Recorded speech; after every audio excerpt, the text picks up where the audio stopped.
اور پھر اس نے ایک ہاتھ سے اس کا باہنہ کندھا پکڑا اور اسے باہر گھسیٹا۔ اسے ان لوگوں کے سامنے حاتم کے لیے نفرت ظاہر کرنی تھی۔ اب چاند کی روشنی میں دو وجود دکھائی دے رہے تھے، سیاہ لباس والے حیولے کو گھسیٹتا سفید لباس والا حیولہ۔ وہ اسے سڑک کے کنارے پر لا کر رکا اور اس کے پیروں کے بل نیچے بیٹھ گیا۔ دوسری جانب گاڑی چلانے والے نے پھر سے طلحہ کا نمبر ملایا۔ کیا ہے شبیر؟ لہجہ اکتاہٹ کا شکار تھا۔ سائیں، سردار نے ایس پی کو گاڑی سے باہر نکال دیا ہے، وہ مدھیم لہجے میں بولا تو دوسری جانب خاموشی پھیل گئی اور پھر گاڑی میں طلحہ کے کہی مکروہ آواز گونجی۔ ٹھیک ہے، غور سے دیکھو کہ وہ کیا کرتا ہے اور کال نہ کاٹنا۔ میں سردار کے بندوق سے نکلتی گولیوں کی آواز کو سننا چاہتا ہوں، وہ کہا لگاتے ہوئے کہہ رہا تھا، جبکہ گاڑیوں میں بیٹھے 5 نفوس ایک دوسرے کی جانب دیکھ کر رہ گئے۔ اب تم لوگوں کو کچھ کرنے کی ضرورت نہیں ہے، بس خاموشی کے ساتھ تماشا دیکھو۔ وہ ہنستے ہوئے خاموش ہو گیا۔ گاڑی میں موجود آدمیوں نے حمزہ کی جانب دیکھا جو حاتم کے قریب پنجوں کے پل بیٹھ چکا تھا۔ اس کا چہرہ سپاٹ تھا، انتہائی سرد۔ وہ اپنی سرد آنکھوں سے حاتم کے بے ہوش وجود کو دیکھ رہا تھا، پھر نہایت بے دردی کے ساتھ اس کے زخمی کندھے پر سے خون آلود کپڑا کھولا۔ اس جدوجہد میں اس کے ہاتھ بھی سرخ ہو چکے تھے۔ میرون اور سیاہ کپڑے کے ٹکڑے کو اس کے وجود سے الگ کرنے کے بعد وہ اسے کچھ دیر تک دیکھتا رہا اور اس کے تاثرات سے اس کے ارادے واضح نہیں ہو رہے تھے۔ گاڑی میں بیٹھے ہوئے آدمیوں نے ایک دوسرے کی جانب دیکھا۔ سردار کیا کرنے والا تھا؟ چند لمحوں بعد وہ واپس حاتم کی طرف آ رہا تھا، مگر اب کی بار اس کے ہاتھ میں خون آلود کپڑا نہیں تھا، بلکہ اس کے دائیں ہاتھ میں اس کی بندوق تھی۔ اس نے چند لمحوں کے لیے ہاتھ میں بندوق کو دیکھا، پھر انہی سرد تاثرات کے ساتھ حاتم کو دیکھتا رہا۔ اسے معلوم تھا کہ ان لوگوں کی نگاہیں اس پر جمی تھیں اور اپنے اوپر بہت سے لوگوں کی نظریں محسوس کر سکتا تھا۔ اس نے گہرا سانس بھرا اور خود کو یقین دلایا کہ حاتم یہی چاہتا تھا۔ Just do it. دفعتاً اس کی سماعت میں چند جملے گونجے۔ ایک لمحے کے لیے ہاتھ میں موجود بندوق پر گرفت کمزور پڑی۔ حاتم عبد الرحمن تمہارے ساتھ دشمنی کا تعلق نہیں رکھنا چاہتا تھا۔ تم دوستی نبھاؤ یا پھر دشمنی، یہ تمہاری مرضی ہے۔ اس کا دل ایک لمحے کے لیے کانپا۔ حاتم نے تو اس کے ساتھ ہمیشہ ہی دوستی نبھائی تھی اور اس نے ہمیشہ دشمنی نبھائی تھی، تو آج اس قدوت کو نبھاتے ہوئے اس قدر مشکل کیوں پیش آ رہے تھے؟ وہ 2 قدم اس کے نزدیک آیا۔ حاتم کے چہرے پر تکلیف کے آثار بہت نمایاں تھے۔ اگر تمہارا ہاتھ مجھ تک دوستی کی نیت سے پہنچے گا تو میں تمہیں گلے سے لگا لوں گا، اور اگر وار کرنے کی نیت سے پہنچا تو تمہارا ہاتھ سلامت نہیں رہے گا۔ اس کے چہرے پر لمحے کے لیے استہزاء پھیل گیا۔ دیکھو حاتم، آج یہ ہاتھ تمہارے کہنے پر تم پر وار کرنے کی نیت سے اٹھا رہا ہے، مگر افسوس تم ہوش میں نہیں ہو۔ اس نے اپنے ہاتھ کی جانب دیکھا اور پھر حاتم کے بے ہوش وجود کی طرف۔ وہ طنزیہ انداز میں مسکرایا، مگر کوئی سڑک پر کھڑا چلا کر یہ کہہ رہا تھا کہ میں ایسے نہیں مر سکتا، اور یہ کہ میں اس کا پسندیدہ حریف ہوں۔ وہ درست تھا، حاتم عبد الرحمن اس کا پسندیدہ حریف تھا۔ ایک لمحے کے لیے اس کی آنکھوں کا تاثر نرم ہوا تھا، مگر اگلے ہی پل وہ دوبارہ سخت ہو گئیں۔ I hate you Hatim. وہ جھکا، اس کی سرد آواز ویرانے میں گونج اٹھی۔ اب کی بار لہجے میں نفرت کی رمق بھی شامل تھی۔ موبائل فون کی دوسری جانب موجود طلحہ ایوان کے چہرے پر مسکراہٹ پھیل گئی۔ And I really hate you. وہ غرایا تھا، اس کے چہرے پر کوئی نرم تاثر نہیں تھا، البتہ دل لرز رہا تھا۔ اسے حاتم پر حملہ کرنا تھا، مگر وہ نہیں کر پا رہا تھا۔ اس کے حوصلے شکستہ پڑ رہے تھے، مگر نہیں، وہ حاتم کو طلحہ ایوان کے آدمیوں کے ہاتھوں نہیں مرنے دے گا، مگر خود مار دے گا۔ اس نے حاتم کے لیے اپنے دل میں نفرت کو مزید جگانا چاہا۔ اس کی نگاہوں کے سامنے آج شام کا منظر چھا گیا، جہاں حاتم حافہ کو اپنے ساتھ لیے کھڑا تھا۔ یہ میری خانم ہے، شی از مائی وائف۔ اس کے دل میں آگ کا شعلہ جل اٹھا۔ اس کی تدبیر کام کر رہی تھی۔ اس کے سامنے موجود انسان اس کا رقیب تھا، اور اس انسان کے لیے اس کے دل میں رحم نہیں ہونا چاہیے تھا۔ اس نے مزید متحرک ہو کر سوچنا چاہا، میں اس گاؤں کا اصلی وارث ہوں۔ اب اس کے چہرے پر ایک غیر انسانی جذبہ تھا، اپنے دشمن کو ختم کر دینے کا عزم تھا۔ وہ طلحہ ایوان کو اس چیز کے لیے معاف نہیں کرنے والا تھا۔ وہ پتھرائی ہوئی نظروں سے حاتم کو دیکھتا رہا، پھر اس کے قریب جھکا۔ تمہارے پاس ایسا کیا ہے جو میرے پاس نہیں ہے؟ اس کا لہجہ نفرت میں ڈوبا ہوا تھا۔ وہ اس کے چہرے پر کچھ کھوج رہا تھا، مگر اسے کوئی تسلی بخش جواب نہیں ملا۔ وہ دونوں ایک جیسے ہی تھے۔ ان کا خون بھی ایک ہی تھا، تمام صلاحیات بھی ایک سی تھی۔ وہ ایک ہی سکے کے دو پہلو تھے۔ ان میں ایک فرق تھا اور وہ فرق تھا منصوبہ بندی کا۔ حمزہ ڈنکے کی چوٹ پر اپنا فیصلہ سناتا تھا، جبکہ حاتم دشمن کی نظر میں آئے بغیر مکمل منصوبہ بندی کرتا تھا اور پھر اسے بروئے کار لاتا تھا۔ وہ کھڑا ہوا اور اس سے تھوڑے فاصلے پر گیا، بندوق والا ہاتھ آگے بڑھایا، مگر عین اسی لمحے اس کے لاشعور میں کئی مناظر پھیل گئے۔ 5 سال، وہ دونوں پورے 5 سال اکٹھے رہے تھے۔ ان کے درمیان چاہے خوشگوار تعلقات قائم نہیں تھے، مگر وہ ان کی کئی یادیں ایک دوسرے سے وابستہ تھیں۔ وہ خالی نظروں سے حاتم کو دیکھتا رہا۔ کیا حاتم عبدالرحمن اس انجام کے قابل تھا؟ کیا اس کے مقدر میں اس تاریک سڑک کے کنارے تڑپ کر مرنا لکھا تھا؟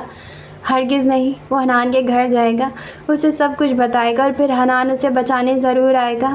حاتم یہاں نہیں مرے گا۔ اگلے ہی لمحے اس نے اپنی سوچوں کو جھٹک کر بندوق والا ہاتھ آگے بڑھایا۔ گاڑیوں میں بیٹھے وجود دم سادھے اس کی جانب دیکھ رہے تھے۔ چاند کی چاندنی میں اس کا سفید لباس جگمگا رہا تھا۔ اسی لمحے آج شام کا منظر اس کی آنکھوں کے سامنے چھا گیا، جہاں حاتم نرمی سے اس کے بال سہلا رہا تھا۔ پھر اس نے حمزہ کے سر پر دستار باندھی تھی۔ اس منظر کے یاد آتے ہی حمزہ کے گلے میں گرٹی ابھر کر معدوم ہوئی اور اس نے بے ساختہ ہی لمبا سانس بھرا۔ اس منظر کے بعد اسے خود کو پرسکون کرنے میں بہت وقت لگا۔ حاتم نے اسے کس قدر مشکل کام سونپا تھا۔ اسے مزید نفرت آمیز بات سوچنی چاہیے تھی۔ وہ اب بے تاثر نگاہوں سے حاتم کو دیکھ رہا تھا۔ اس کے چہرے کو دیکھتے ہی اسے پھر سے اس کا اور حافظ کا رشتہ یاد آیا اور پھر اس کے جبڑے بھیج گئے۔ وہ 2 قدم نزدیک آیا اور اپنی آنکھیں بند کر لی۔ یہ حاتم عبدالرحمن ہے اور یہ… وہ ایک لمحے کے لیے رکا اور اپنی مٹھیاں بھیج لی۔ ویرانے میں اس کی آواز گونج پیدا کر رہی تھی۔ یہ حافظ کا شوہر ہے۔ اس کا مرنا تمہاری خوشیوں کے لیے ضروری ہے۔ اس نے ایک جھٹکے سے اپنی آنکھیں کھولی۔ اب کی بار آنکھوں میں کوئی جھجک نہیں تھی، اسے یہ کرنا ہی تھا۔ اس نے حاتم کے بائیں کندھے کا نشانہ لیا اور پھر ایک گولی برق رفتاری کے ساتھ اس کے کندھے میں پیوست ہو گئی۔ حاتم کے بے ہوش وجود میں صرف ایک لمحے کے لیے حرکت ہوئی تھی۔ گاڑی میں طلحہ ایوان کے کہکہے کی آواز گونجی۔ گولی کی آواز کے ساتھ کتوں کے بھونکنے کی آواز بھی سنائی دی۔ حمزہ سرد چہرے کے ساتھ حاتم کے کندھے سے بہتا خون دیکھ رہا تھا۔ اس کے چہرے پر ہلکی سی مسکراہٹ پھیل گئی۔ اگر غور سے دیکھا جائے تو اس کی آنکھوں میں نمی کی چمک بھی واضح دکھائی دے رہی تھی۔ پھر اس نے حاتم کے دونوں ٹانگوں کا نشانہ لیا۔ رات کی خاموشی میں مزید 2 گولیوں کی آواز سنائی دی۔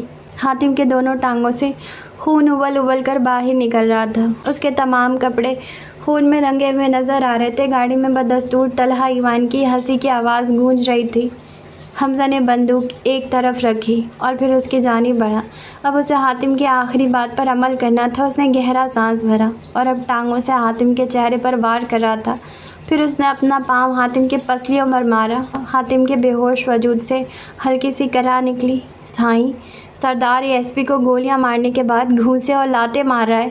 اس کی حیرت بھری آواز پر طلحہ ایوان کی ہنسی رکی۔ گاڑیاں موڑ لو، واپس چلے آؤ۔ اب تم لوگوں کو کچھ بھی کرنے کی ضرورت نہیں ہے، تمہارا کام سردار کر چکا ہے۔ اس کے مبہم لہجے پر شبیر نے جذبات میں سر ہلایا، مگر اس نے اپنی نظریں حمزہ کے وجود پر رکھی۔ اب حمزہ اس کے چہرے پر پے در پہ وار کرتا جا رہا تھا۔ اس کے چہرے پر کئی نشان پھیل گئے۔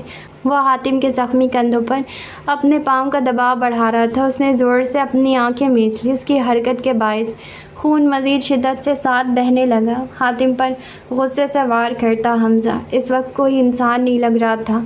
حاتم کا وجود لمحہ بلمحہ ٹھنڈا پڑ رہا تھا۔ سانسیں اس قدر مدھم چل رہی تھی، گویا بند ہو چکی ہوں۔ دھڑکن کی رفتار مدھم پڑتی جا رہی تھی۔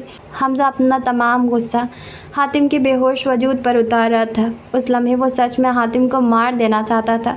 صرف ایک لمحے کے لیے اس پر شیطان غالب آیا تھا، مگر اس نے جلد ہی اپنی لرزش پر قابو پا لیا۔ پھر اس نے ایک نظر اس پر ڈالی اور ایک زوردار وار اس کے چہرے پر کیا۔ اب اس کا رخ گاڑی کی جانب تھا۔ اسے ڈر تھا کہ اگر وہ کچھ دیر مزید وہاں رکتا تو شاید حاتم کو سچ میں مار ڈالتا۔ اسے اس لمحے اپنے آپ پر خوف محسوس ہوا تھا۔ تعقب کار گاڑیاں آہستگی سے اپنا رخ موڑ رہی تھی۔ حمزہ نے کنکھیوں سے ان گاڑیوں کو دور جاتا دیکھا۔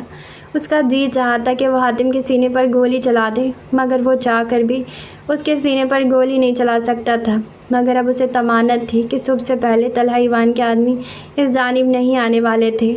حاتم کا خون اس قدر بہہ چکا تھا کہ وہ صبح تک اس کا زندہ رہنا ممکن نہیں تھا۔ مگر اسے حاتم سے وہ راز جانا تھا، اس لیے وہ حنان کے پاس ضرور جائے گا۔ حنان حاتم کو بچانے ضرور آئے گا۔ چند لمحوں کے بعد وہ گاڑی شہر کے راستے پر دوڑ رہی تھی۔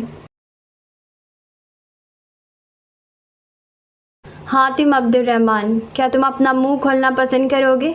وہ غرا کر بولا۔ ابرو تن گئے۔ ایک تو اس انسان کو بچایا، اوپر سے وہ اپنا وعدہ بھی پورا نہیں کر رہا تھا۔ حاتم نے بھی ایک نظر اس پر ڈالی، اس نظر میں کوئی تاثر نہیں تھا۔ وہ چند لمحے اسے دیکھتا رہا اور پھر دھیرے سے کہا، تمہارے والد سید ذوالفقار شاہ زندہ ہیں؟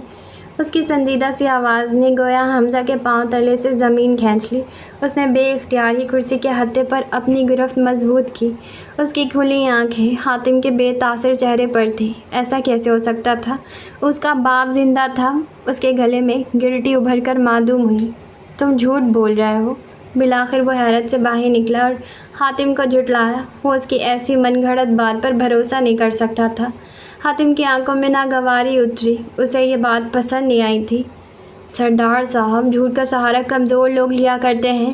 اس کی آواز بھی اتنی ہی ناگواری تھی جتنی کہ اس کی بھوری آنکھوں میں تھی۔ حمزہ اسے دیکھتا رہا۔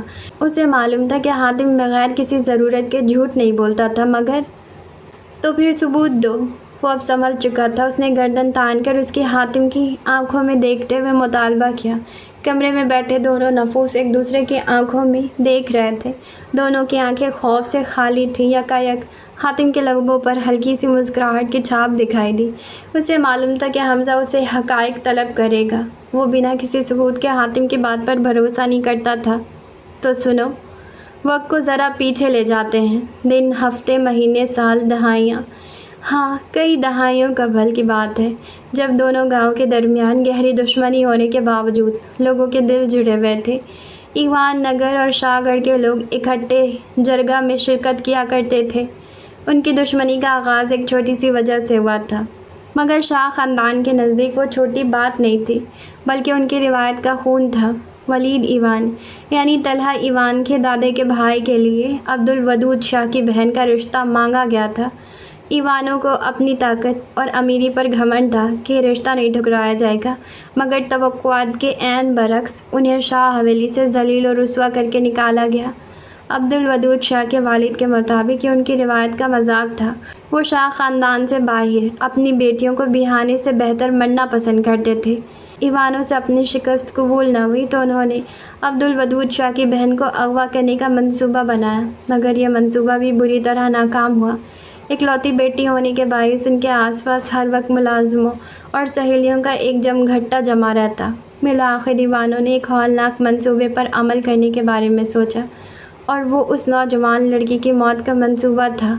اس کے ارد گرد رہنے والے ملازماؤں سے گٹھ جوڑ بڑھایا گیا، اور یوں ایک ملازمہ کو اس ہولناک منصوبے کو عمل میں لانے کے لیے منتخب کیا گیا۔ پھر ایک صبح شاہ حویلی کے باسیوں کو ماجدہ، عبد الودود شاہ کی بہن، مردہ حالت میں ملی۔ قریب ہی دودھ کا گلاس زمین بوس تھا۔ وہ ملازمہ فرار تھی جو اسے رات کے وقت دودھ دیا کرتی تھی۔ پوری شاہ حویلی میں قیامت کا سماں تھا۔ حویلی کی اکلوتی بیٹی کو مار دیا گیا تھا۔ ملازمین اور حویلی کے خواتین آہو بکا کر رہی تھی۔ ایسے میں محض عبد الودود شاہ تھے جن کے حواس درست کام کر رہے تھے۔ ماجدہ ان سے 10 سال چھوٹی ان کی اکلوتی بہن تھی۔ وہ اپنی بہن کی موت کا بدلہ لینا چاہتے تھے۔ وہ مجرموں کو یوں آزادی کے ساتھ گھومنے نہیں دے سکتے تھے۔ ان کے اندر بدلے کی ایک آگ کا الاؤ دہک رہا تھا۔ بالآخر جب خواتین کا سوگ اپنے اختتام کو پہنچا تو وہ سرخ آنکھوں کے ساتھ اپنے والد یعنی سید آدم شاہ کے پاس جا پہنچے۔ ان کا صرف ایک ہی مطالبہ تھا، اور وہ یہ کہ ان کی بہن کو انصاف دیا جائے۔ پھر جرگہ بٹھایا گیا۔ تب مشترکہ جرگہ ہوا کرتا تھا۔ سردار آدم شاہ نے ایوان نگر کے سربراہ غفار ایوان، طلحہ ایوان کے دادا سے قصاص کا مطالبہ کیا، مگر وہ ماجدہ کے قتل سے ہی مکر گئے۔ ان کے مطابق ایوانوں کا اس قتل میں کوئی ہاتھ نہیں تھا۔ جرگہ کسی بھی فیصلے کے بغیر اپنے اختتام کو پہنچا، اور اس طرح شاہ خاندان کو واپس حویلی لوٹنا پڑا۔ سردار اپنی بیٹی کی موت کے بعد ڈھہ گئے تھے، جبکہ عبد الودود شاہ کو سکون میسر نہیں ہوا۔ وہ اپنی بہن کے قتل کا بدلہ لینا چاہتے تھے۔ پھر ایک دن ولید ایوان کی مسخ شدہ لاش ایوان حویلی پہنچی تھی، اور اس طرح شاہ خاندان اور ایوان خاندان کی دشمنی شروع ہوئی۔